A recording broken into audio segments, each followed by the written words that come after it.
Pemirsa, pandemi COVID-19 tidak hanya berdampak pada sektor pariwisata, namun juga memukul sektor lainnya. Tak terkecuali pada penjualan gadget atau handphone, yang mana salah seorang pelaku usaha handphone mengaku penjualannya menurun hingga 40%.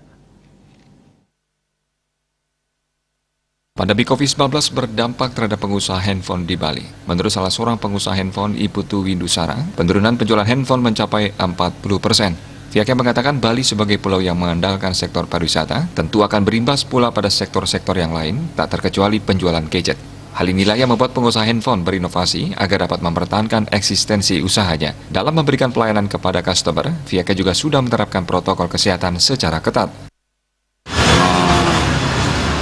Kalau di sini sebagai istilahnya dunia handphone sangat berdampak.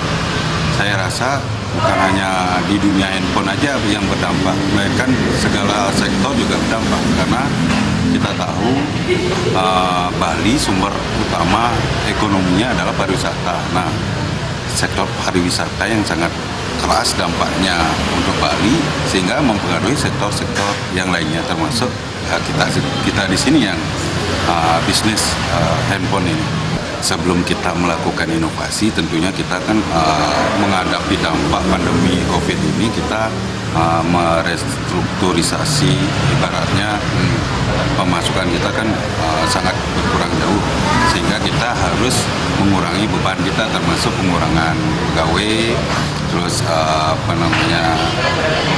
banyak strategi yang kita lakukan untuk mengurangi beban. Windusara berharap agar pandemi COVID-19 segera berlalu dan kembali menggerakkan pariwisata Bali, sehingga dapat menumbuhkan perekonomian di Bali, termasuk menggairahkan kembali penjualan handphone.